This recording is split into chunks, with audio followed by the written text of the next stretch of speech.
அரியலூர் மாவட்டம் ஜெயங்கொண்டத்தில் பால் கொள்முதல் விலையை உயர்த்திடவும் ஊக்கத்தொகை போனஸ் வழங்கிட கேட்டும் தமிழ்நாடு பால் உற்பத்தியாளர் சங்கத்தினர் சார்பில் கண்டன ஆர்ப்பாட்டம் நடைபெற்றது.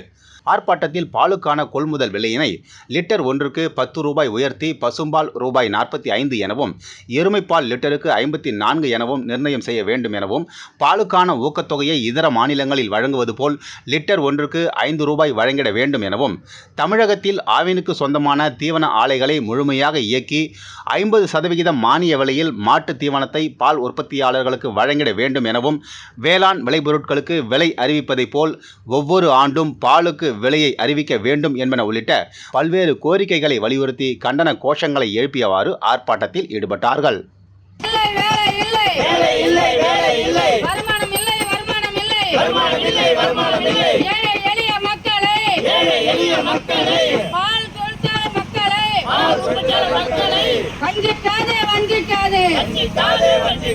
தமிழக அரசு உயர்த்தி கொடு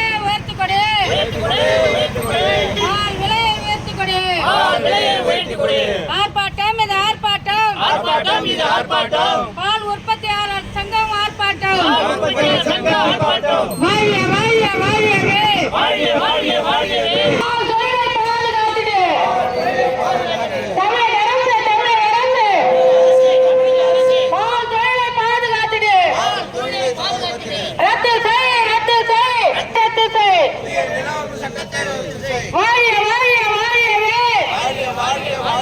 தமிழ்நாடு முழுவதும் நடக்கக்கூடிய பால் உற்பத்தியாளர் சங்கத்தினுடைய சார்பில் நடக்கக்கூடிய ஆர்ப்பாட்டத்தின் ஒரு பகுதியாக அரியலூர் மாவட்டத்தில் இன்று இடைக்கட்டுக்கு சொசைட்டியை ஒட்டியுள்ள பால் உற்பத்தியாளர்கள் இன்று இந்த ஆர்ப்பாட்டத்தில் கலந்து கொண்டிருக்கிறார்கள். தமிழ்நாடு விவசாய சங்கத்துடைய மாவட்ட தலைவர் மரியாதைக்குரிய தோழர் மணிவேல் அவர்களும் மற்றும் மாவட்ட நிர்வாகிகளும் இந்த கூட்டத்தில் கலந்து கொண்டிருக்கிறார்கள். குறிப்பாக தமிழ்நாடு முழுவதும் பால் உற்பத்தியாளர்கள் கடுமையான நெருக்கடியை சந்தித்து கொண்டிருக்கிறார்கள்.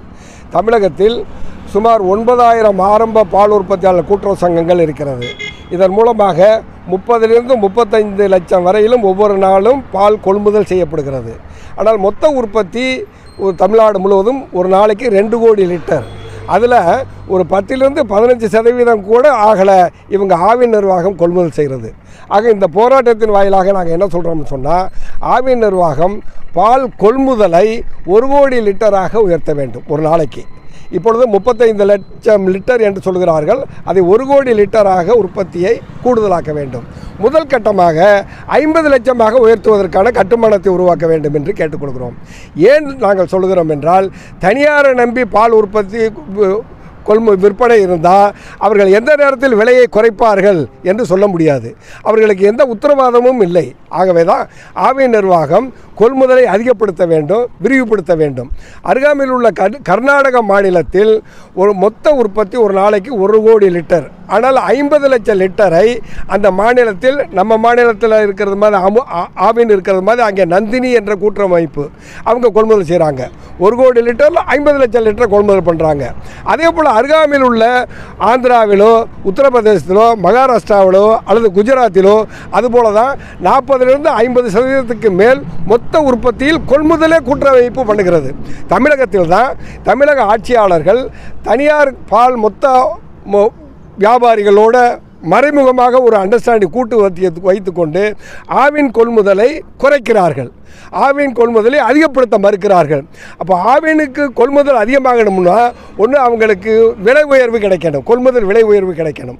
ஆகவே நாங்கள் என்ன கேட்டுக்கிறோம்னு சொன்னால், ஒரு லிட்டருக்கு 10 ரூபாய் இப்பொழுது இருப்பதை விட விலையை உயர்த்தி பசும்பாலுக்கு 45 ரூபாய் எனவும், எருமைப்பாலுக்கு 54 ரூபாய் எனவும் கொள்முதல் விலையை உயர்த்த வேண்டும் என்று கேட்டுக்கொள்கிறோம். அதே போல் ஊக்கத்தொகை வழங்க வேண்டும் என்று கேட்டுக்கொள்கிறோம். அப்போ கால்நடை தீவனங்களுடைய செலவீனம் தான் உற்பத்தியாளர்களுக்கு கூடுதல் செலவீனம். அவங்களுக்கு தேவைப்படக்கூடிய கால்நடை தீவனங்களை தமிழ்நாடு அரசு கூடுதலாக உற்பத்தி செய்து அனைத்து மாவட்டங்களுக்கும் கொடுக்க வேண்டும். 50% மானிய விலையில் கொடுக்க வேண்டும். அப்போ இப்பொழுது இருக்கக்கூடிய நடைமுறையில் இந்த பெரும்பகுதி ஏழை அடித்தட்டு மக்கள் விவசாயிகள் பால் கறவை மாடுகளை வைத்து பராமரித்து வருகிறார்கள், வாழ்க்கை நடத்தி வருகிறார்கள். 15 லட்சம் குடும்பம் இதை நம்பி இருக்கிறது. இவர்களுக்கு வேறு எந்த விதமான சலுகைகளையும் தமிழ்நாடு அரசோ ஆவின் நிர்வாகமோ வழங்கவில்லை. ஆகவே அவர்களுக்கு தீவனத்தில் 50% மானியம் வழங்க வேண்டும். கொள்முதல் விலை உயர்வை கொடுக்க வேண்டும். அதே போல் ஆவி நிர்வாகத்தில் நடக்கக்கூடிய ஊழல் ஊதாரித்தனங்களை தடுத்து நிறுத்த வேண்டும். நிர்வாக சீர்திருத்தம் செய்து ஆவி நிர்வாகத்தினுடைய செலவினத்தை கட்டுப்படுத்த வேண்டும். அப்போ எப்போ நாங்கள் கேட்டாலும் எங்களுக்கு வருமானம் இல்லை, லாபம் இல்லை என்று சொல்கிறார்கள். பெருமளவு ஊழலும் ஊதாரித்தனமும் அது தாண்டவமாடுகிறது. இதை கட்டுப்படுத்த வேண்டும்.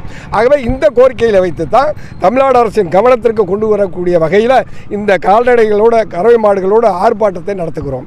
இதனுடைய அடுத்த கட்டமாக அனைத்து சங்கங்களும் இணைந்து அடுத்த கட்ட போராட்டமாக பால் நிறுத்த போராட்டத்தை நோக்கி செல்ல இருக்கிறோம் என்பதையும் நாங்கள் தெரிவித்துக் கொள்கிறோம். உங்கள் ராசியின் டிசம்பர் மாத பலன்களை மிக துல்லியமாக தெரிந்து கொள்ளலாம். மயிலாடுதுறை வளைகுடியில் வழங்குபவர் RK பானு.